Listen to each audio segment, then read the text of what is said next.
Hello everybody and welcome back to yet another video with my 2001 Lexus GS 430, also known as Selena.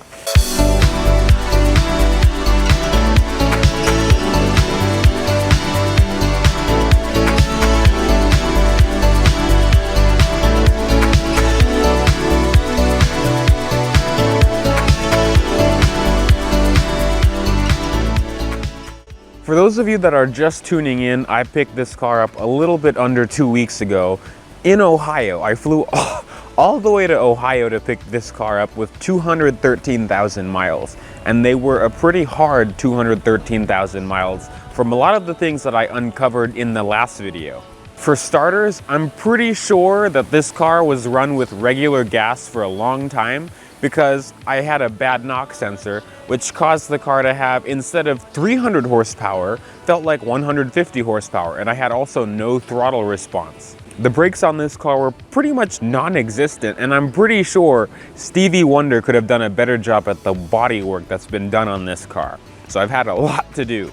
Thankfully, I've been able to correct a lot of these things myself, so this is going to kind of be a little bit of a video diary, but it's really cold outside. It's November in Maryland. It's almost time for playing with these big things, but let's just go in my garage and let me show you the cluster of mess. I was going to say a bad word, but let's just go inside. Okay, so one of the first issues that I mentioned in the last video was that I had a P0330 code. 30330. Now that code says that my bank 2 knock sensor has gone bad.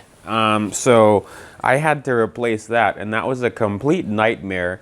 Not because things went wrong, mostly because of things I should have just known better, like the intake manifold gasket. You're supposed to replace it, but I was so just focused on replacing the knock sensor that I just did not replace the gasket, which led to these events. So I wasn't really planning to necessarily make a video on, replacing the knock sensor, just because there's, well, I'm following a video that's pretty, well done.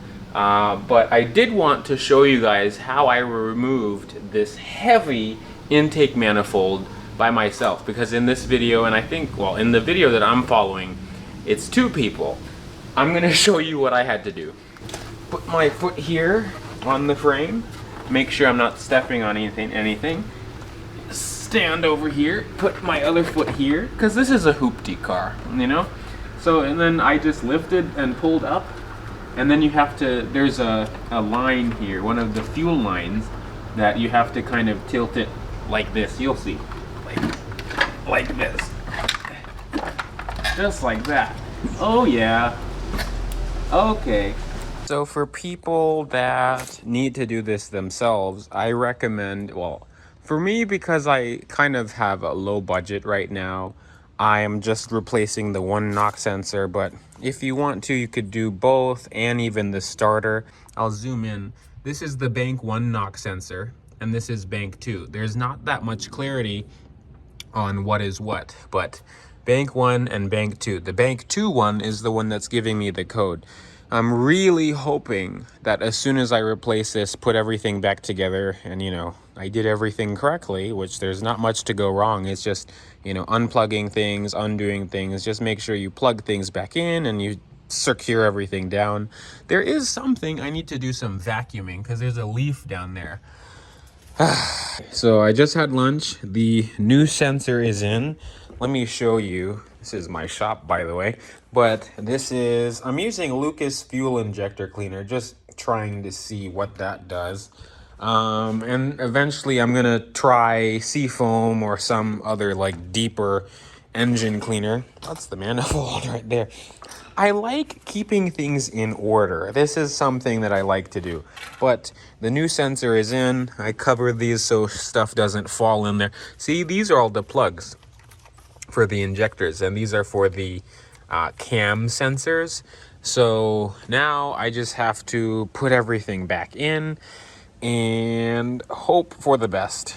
Okay, we're gonna do this together, even though it's mostly me, but you're here with me, even though technically since the battery's unplugged, you're kind of brain dead, but okay.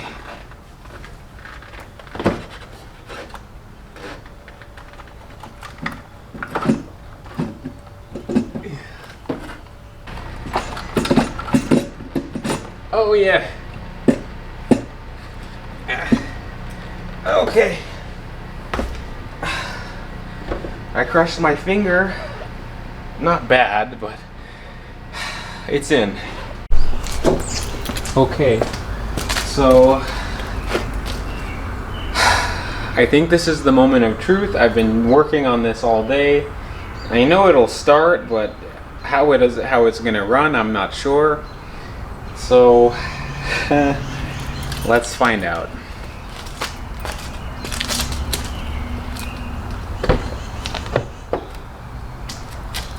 Moment of truth. I'm kind of scared.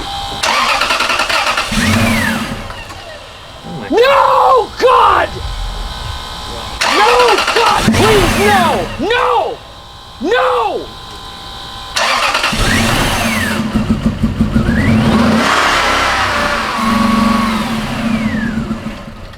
No!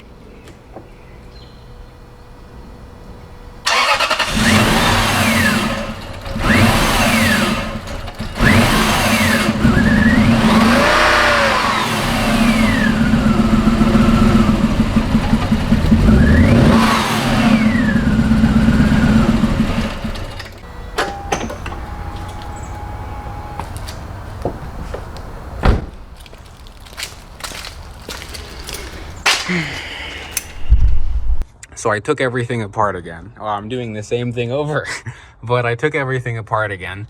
These are the gaskets. This side is okay. I'm gonna replace both, but I think, oh my God, it's so brittle. I'm hoping that this is our culprit.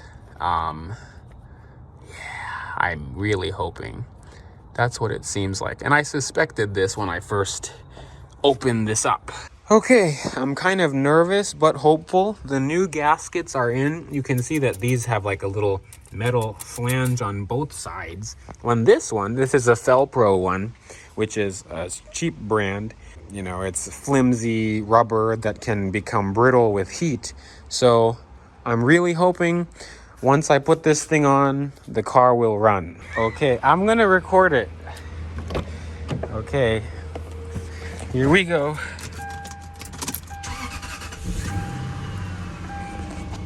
Woo!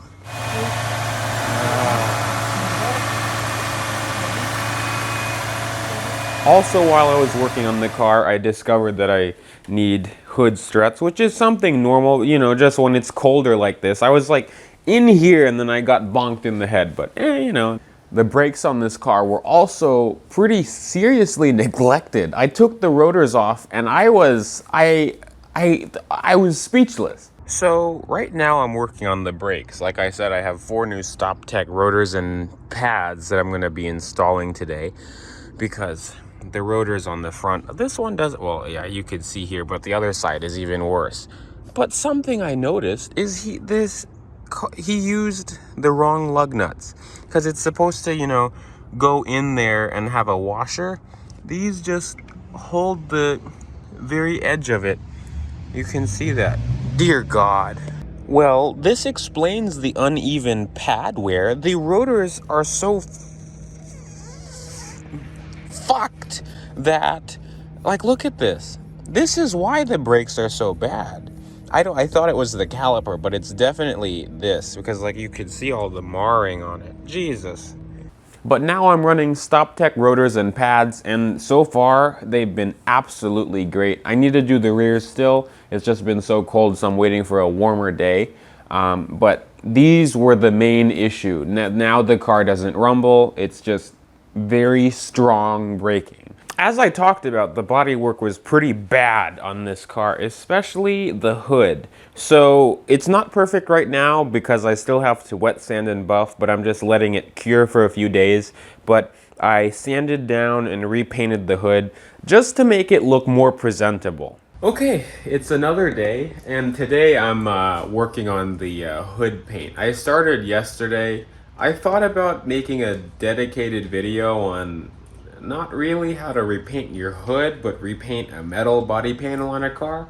But I mean, so I've tried to make videos like that in the past and not too many people watch it. So I think there's like, specific people that people watch for body work, I guess. Maybe just let me know in the comments if it's something that you'd like to see, because I still have quite a bit of body work to do. Like, I have to do the rust on the driver's side fender, and then I have to sand and repaint the rear passenger quarter panel. So by that time, hopefully I have some idea. But yeah, the hood, I'm just waiting for the primer to dry. I have to wait 30 minutes before I can put the top coat, the base coat on.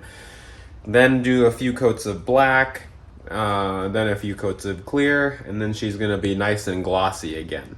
I also wanted to mention, I'm using spray paint for the primer and for the base and clear. I'm using Rust-Oleum 2X. This is all that they had at Home Depot, and this should work, because I just need the car to look good, well, better than it did before. Because before, the guy just put spray paint on the hood, to cover scratches, which looked absolutely terrible. So I'm gonna get the hood to look as glossy as I can.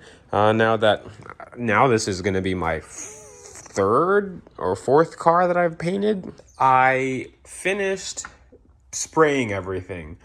I applied about 4 or 5 coats of black. I used 3 cans, and then I did 3 coats or 4 coats of clear, and I used all 3 cans of clear coat that I had. Just because I wanted to make sure that the clear coat applied thick, so I have room to wet sand and buff, so I don't kill it completely. But it's looking really shiny. You can see some lines in the camera. Actually, no, you can't, but it looks really great. There's just a lot of orange peel, but that is going to go away. But I'm gonna have to wait a week to wet sand and buff this. So probably next weekend I'm going to try to get this looking sharp. In the future, I still want to either paint this myself or take this to a body shop to get completely repainted. I've been thinking about painting the car myself, because now that I did the hood, I mean, I've painted my truck, but since I did the hood in pretty bad conditions to be painting, I have to say, and it turned out as shiny as it did, I'm pretty confident with doing the rest of the car. But painting a whole car, that's something I'll do maybe in spring, but by then I'll have time to think about it. I also have to fix both rear quarter panels. The driver's side has rust on it, and the passenger side has been mutilated with spray paint. Well, that kind of wraps up this video. I'm not that crazy about these garage type videos just because there's not a lot of action, but considering what's happened last week with this car and how much I bonded with Selena already, I think this will turn out pretty fun. So thank you guys for watching this video. Stay tuned for plenty more GS videos. I'm also trying to do more reviews, but since it's cold out, that kind of hinders a lot of, scheduling time with people. But I will see you guys in the next video. Thank you for watching. Thank you for subscribing. Thank you for everything. I'll see you in the next one. Bye, peeps.